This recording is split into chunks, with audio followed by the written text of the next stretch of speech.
Well, thanks for joining us here on News 3 today. WSAV is your local election headquarters. South Carolina voters are going back to the polls today for runoff elections that'll help shape some of the state's biggest races this fall. The most watched contest is the Republican race for governor, where two of the state's top elected officials are fighting for a spot on the November ballot.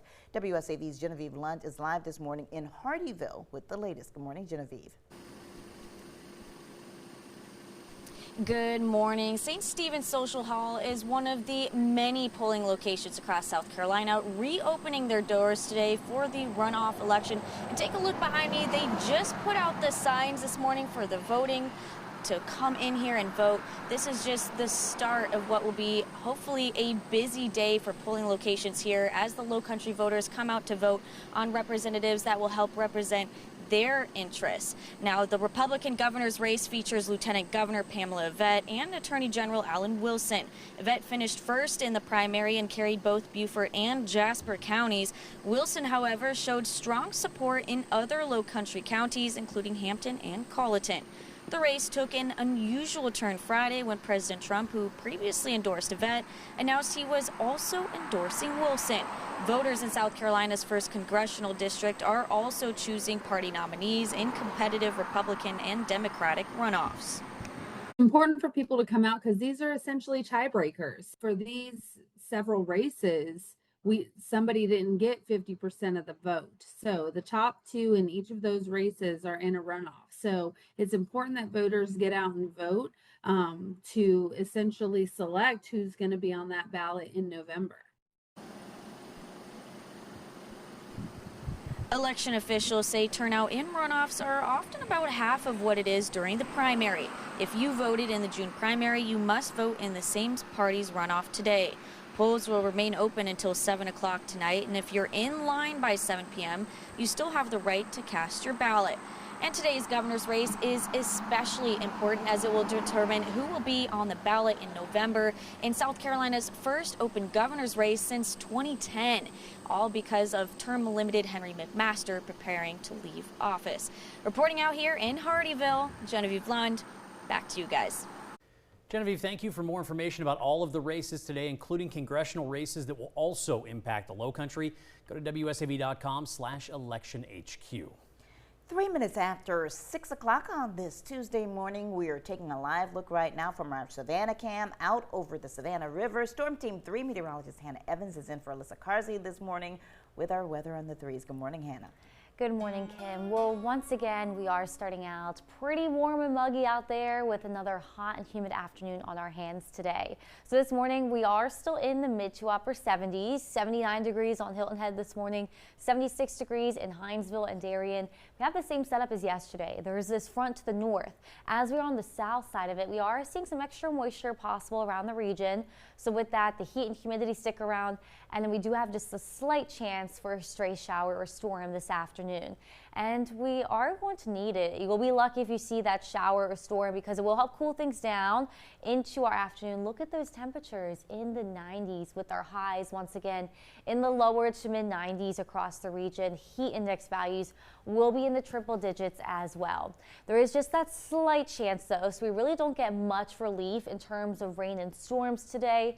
We do get some relief though from the wind picking up with gusts up to 20 miles per hour this afternoon. So that should help as we head into the heat of the day. But we are going to continue to warm up into the weekend, which I will talk more about in just a few minutes. All right, Hannah, thank you. Breaking overnight, one person is dead after crashing with a tractor trailer on State Road 57 in McIntosh County. The Georgia State Patrol tells us that truck was trying to make a U-turn at a bombing range when a vehicle traveling southbound collided with the tractor trailer. The driver died after sliding under the truck. Authorities say 2 children were in the car at the time. Their condition is unknown, but we'll have updates on air and online as soon as we get them.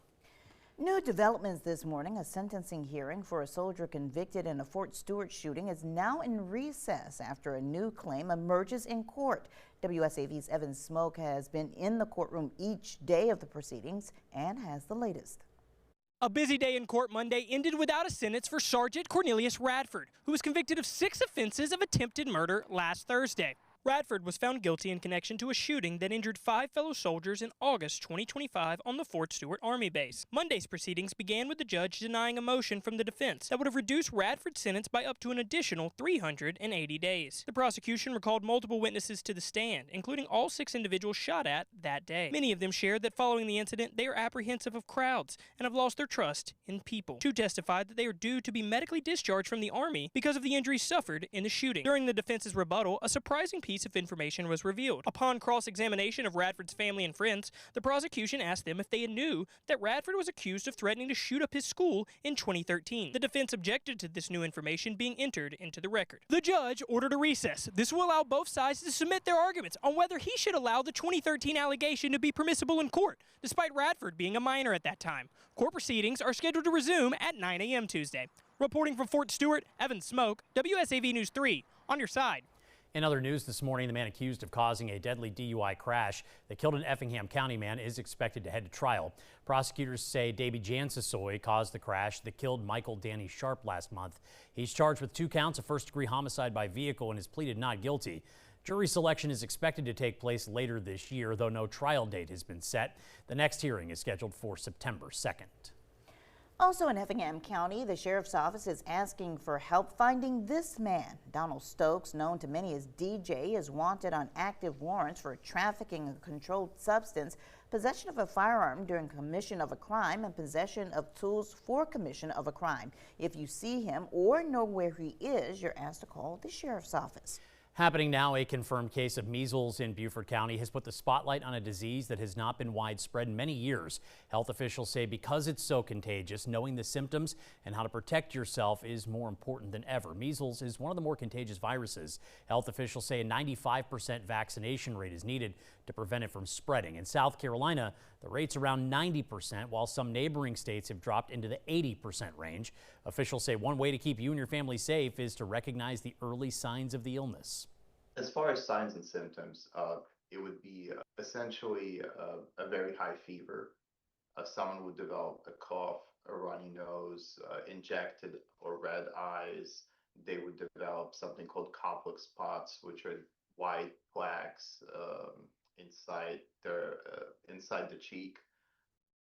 Are experiencing symptoms, health officials advise you to isolate yourself to prevent the disease from spreading. Continuing coverage, the city of Port Wentworth wants to become a part of Chatham Area Transit's tax district, but that request is being blocked by Chatham County leaders. The disagreement comes as the county says an ongoing legal battle between the county and the transit system needs to be resolved. At last week's budget meeting, a commissioner asked how much revenue would result from making Port Wentworth a permanent member of CAT's tax district. But when the city manager tried to speak in support, Chairman Chester Ellis stopped the discussion from moving forward. Port Wentworth has sent me a letter, all right, asking me that we do a resolution to allow them to join the transit district. I sent them a letter back saying that we're not going to do that until after the litigation is over, because that's a part of what's going on now. That's why I would not let them speak, because that's already in the attorney's hands.